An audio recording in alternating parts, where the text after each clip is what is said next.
الله أكبر الله أكبر الله أكبر الله أكبر.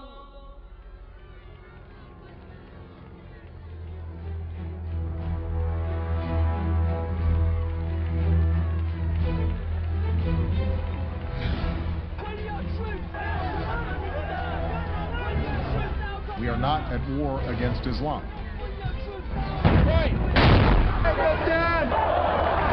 I also want to speak tonight directly to Muslims throughout the world. We respect your faith. Its teachings are good and peaceful. Islam is the truth.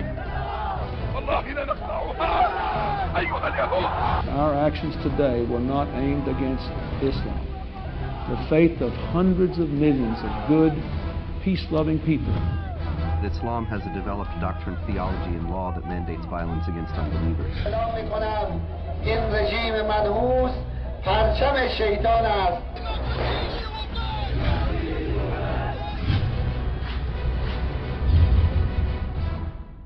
Thank you very much.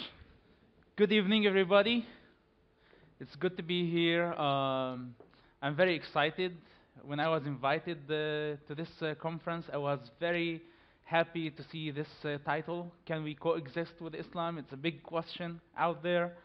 And I would like to share with you where I'm coming from, something about my background. I can talk for a long time, and I don't want to bore you. So I'm trying to be brief as much as I can. Please, if you have any questions, I can answer later on. And Pastor Tim also has a bunch of questions. So hopefully we will be able to cover as much as we can. Where I'm coming from the town of Ramallah in the West Bank, Judea and Samaria in the Bible. And I was born for one of the most conservative Muslim families. My family's business is Islam and the Islamic Sunni revolution. So simply, you're not listening to someone who came from the Middle East and he was just a traditional Muslim, or he has no idea what he's talking about. I went to a Sharia law school. I studied and memorized a huge portion of the Quran. I know what the Quran is all about. I know what the Sunnah is all about. I know all the Islamic resources. I studied and learned about the Islamic doctrine from my father and from school. And my father, my family, we paid very high price for the cause of Islam. There is no family in the Middle East who paid such a price for the project of Islam. Me personally, today I'm standing here, maybe I have credits on the scale of Islam more than 99% of Muslims.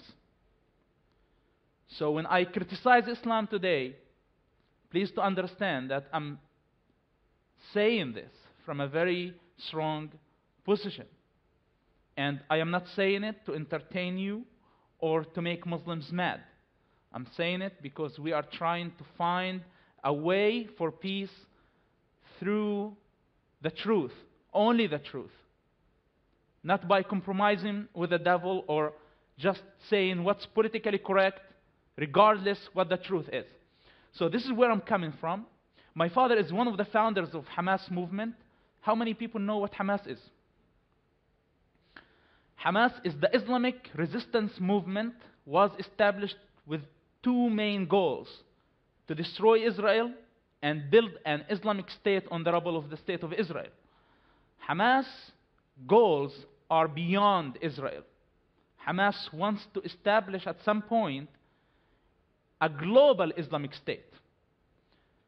Hamas is the legal baby of the Muslim Brotherhood, the biggest Islamic movement in the world that is working here on the American soil in every university, and it's a legal organization. What's funny that the United States of America consider Hamas as a terrorist organization, but the Muslim Brotherhood is okay, while they are the same exact organization. My father is the leader of the Muslim Brotherhood, and he's the leader of Hamas as well. Now, somebody who grow up in this, under this circumstances, what are you expecting from him to be at some point? At the age of 18, a new terrorist was born. I became a terrorist. I didn't know that I became a terrorist. Like many terrorists in the Middle East, they are not terrorists in nature. Their environment create them and make them into terrorists. Their God, their Quran, their prophet, their society, the entire belief system makes them into terrorists. So at the age of 18, I was ready to take revenge for the glory of Allah and as a way of worship. Killing Jews, killing infidels, which they call it resistance, defending the Islamic nation, whatever they can wrap it in a nice way, but it's violent. And unfortunately, this is how you please the God of Islam. This is the only way, in fact, to be guaranteed that you're going to heaven, by killing and getting killed for the glory of Allah, of the Quran. So at the age of 18, I had the ideological reasons and the political reasons to become a terrorist. Did I view myself like that? I never. I thought that I was doing the best thing that a human being could do. Now, I was arrested. Thank God that the Shin Bet, the Israeli intelligence, was smart enough, and I was stupid enough not to be careful. So my plans were exposed, and I was arrested. I was tortured. Israel doesn't tolerate anybody who's trying to hurt the state of Israel. Israel maybe violated some human rights, but no one wants to be in the shoes of the state of Israel. I'm not here to defend Israel, but I'm here to say the truth. Because sometimes when I step in the shoes of Israel, a small country in a huge ocean of hate, and everybody wants to destroy Israel. So sometimes Israel has no choice but to face violence with some violence. So I was tortured for 3 months. I don't want to go through this. I wrote about it in my book in details, what happened while I was 18 years old. And this provoked hate toward Israel more and more. Every moment I was spending in that underground facility somewhere in Jerusalem. So I thought that I am going to take revenge more than any time. I thought about it in my past.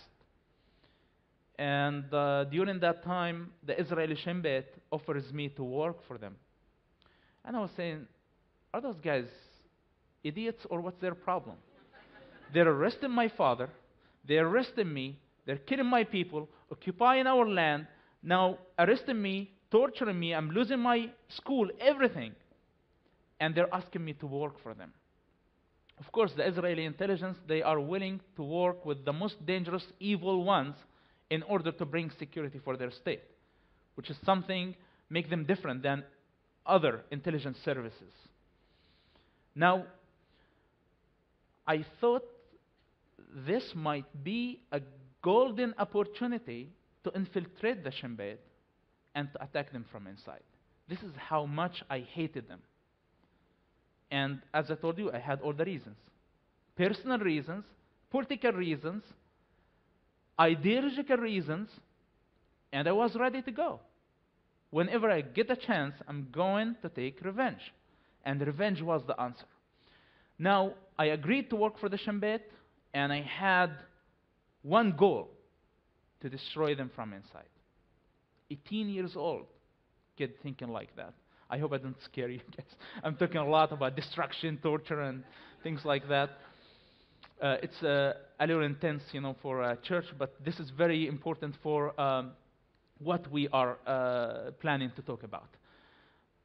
Now, I was transferred to the prison where other prisoners spend time. Why? Because I was caught with weapons, and the Shin Bet told me, if we release you, people will start to ask questions. So you need to go and spend a short time in Israeli prison, like everybody else.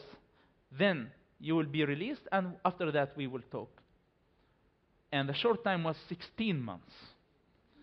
That was their promise. In their vocabulary, in fact, this is a short time. 16 months is okay.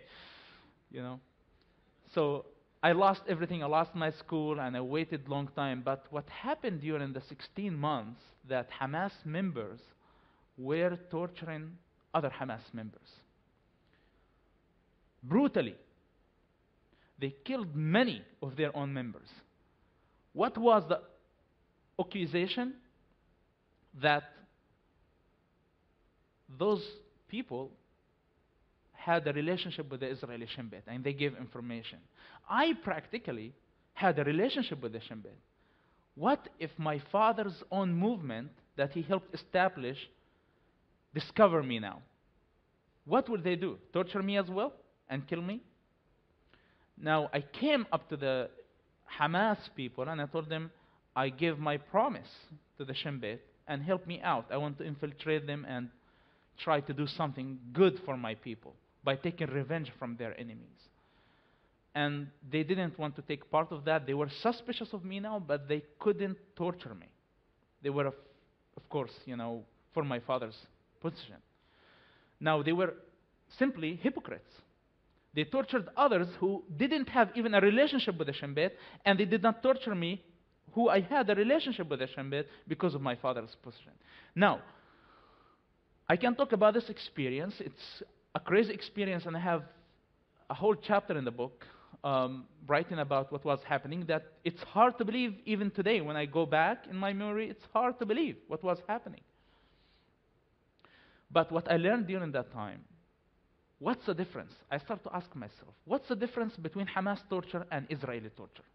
Why do I hate Israelis for torturing me, killing my friends, and arresting my father, and I don't hate Hamas for torturing our people? What's the difference? This is torture and this is torture. Why don't I go ahead and take revenge from Hamas now for doing this? And for being hypocrites as well. And I decided that that's it. When I am out of prison, I am not going to interfere with Hamas, with Israel. I'm just going to go and find any other life. When I was released from prison, the Shin Bet called me and they said, are we still on our deal? And I wanted to meet them, and just say, thank you so much. I don't want to work for you. I don't want to work for anybody. In the first meeting, I was shocked to know that everybody who was tortured in prison on the hands of Hamas were innocent people, for a simple principle that the Shin Bet does not work in networks. Hamas used to torture a prisoner, and he would confess, say, I know this person, that person, and he would mention 100 names inside prison and outside prison. But that wasn't true, because the Shin Bet would never recruit someone and connect him with 100 other agents in the field. So if one is caught, the entire Shin Bet agency is discovered.